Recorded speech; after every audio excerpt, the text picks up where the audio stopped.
You think you know what the apocalypse looks like?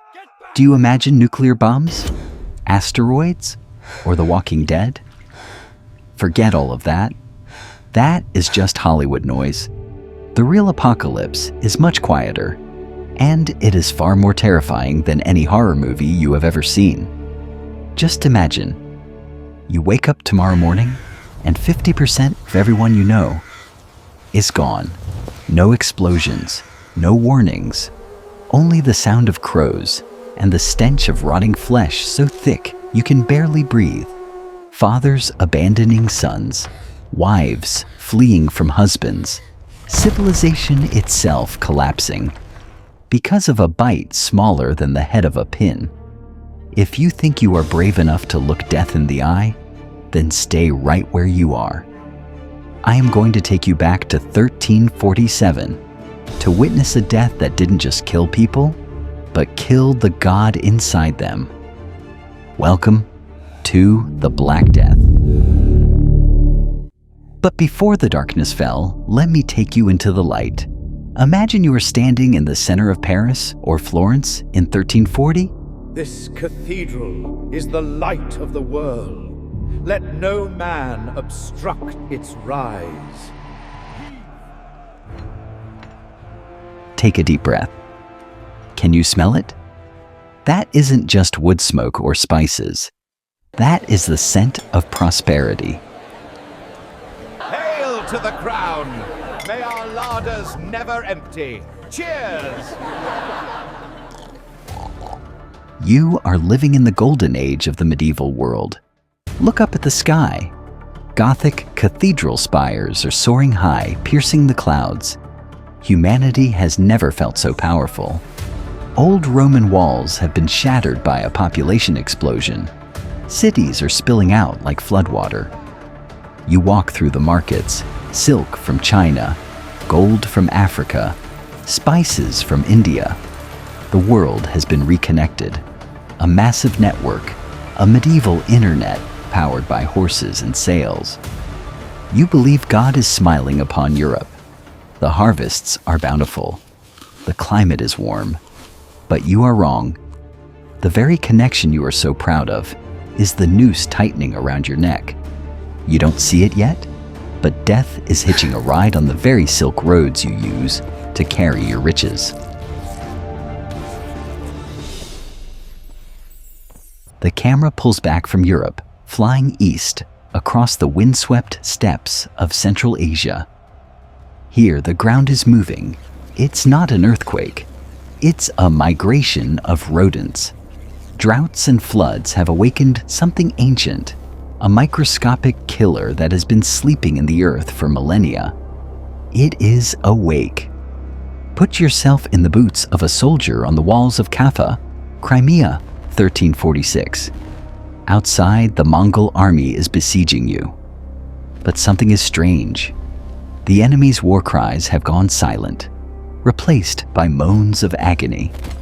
The great warriors of the steppe are falling, their skin turning black, blood oozing from every pore. You think you are safe behind your stone walls? Look up. The trebuchets are swinging, but they aren't throwing rocks. They are throwing bodies. A rain of corpses falls upon the city. Rotting flesh explodes on impact, against the roofs, against the squares. The stench invades your lungs. The enemy is no longer outside the walls. It is in the air, in the water, and on the fur of the rats scurrying beneath your feet. You are a sailor on a Genoese ship, desperate to escape the hell of Caffa. You set sail west towards the warm Mediterranean, believing you have left death behind. October 1347, the Port of Messina, Sicily. Look at the dockworkers rowing out to meet you. They wave, welcoming the cargo. But as they climb aboard, their smiles vanish. Surrounding you is a deadly silence. Most of the crew is dead. The survivors no longer look human. They are delirious, their bodies covered in black tumors the size of eggs, oozing blood and pus. You want to scream a warning to the men on the shore, "Stay back! Don't touch the ropes!" But it is too late. The black rats have already scurried down the mooring lines onto the dock. They carry fleas with bellies full of bacteria. Messina falls. The gates of hell have officially opened for Europe. Now return to your city, Paris, London, or Venice. Just weeks ago, it was loud and vibrant. And now, listen. Only the church bells remain. Clang, clang, clang. At first, they rang for each dead soul. Then, they rang continuously. And finally, silence. Not because the dying stopped, but because there was no one left strong enough to pull the ropes. You walk through the narrow streets. The smell of death is so thick you can taste it. Doctors in bird-beak masks walk like ghosts. They bleed patients. They lancey the boils. They don't know that every cut they make only helps death spread faster. But the true horror isn't the dying. It is how the living treat each other. Look at the house on your left. A father is bolting the door, locking his feverish son inside, ignoring the desperate pounding. Look to your right. A wife is running away from her dying husband. Boccaccio wrote, "People shun the sick as they would the devil himself." The most sacred bonds, parent and child, husband and wife, have been severed by a microscopic organism. Law vanishes. Courts close. Only the law of survival remains. When science fails, where does humanity turn? To superstition and rage. You are standing in the town square.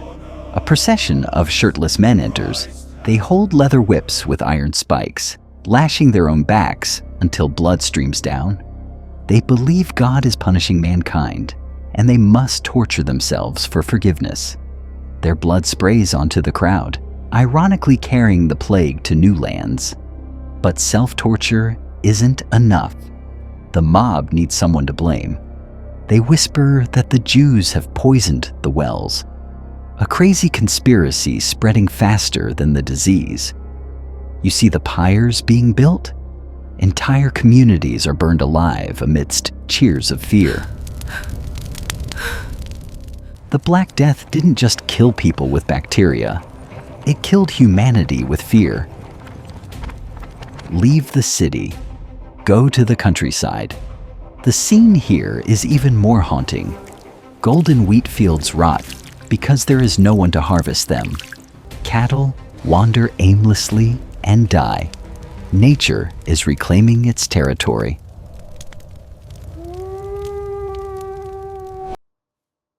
Silence blankets Europe. The storm has passed, but half the world is gone. Look around you. For every two friends you once knew, one is now in the cold ground. The survivors step out of their homes. The sky is still blue, the sun still shines, but the world has changed forever. What do you see on the walls of the new churches? The danse macabre, the dance of death. Skeletons dancing with popes, emperors, and peasants. A cold reminder, in the face of death, all power and money are meaningless. But from the ashes, a new order is forming. Lords who were once powerful must now beg peasants to work. The chains of serfdom begin to crack. The Black Death killed the Middle Ages to clear the path for a more modern world. You shiver. You realize just how fragile our modern civilization truly is. Just one mutation, one break in the chain, and our busy streets will fall silent once again. All that remains is the echo of the bells from the past. Clang, clang, clang.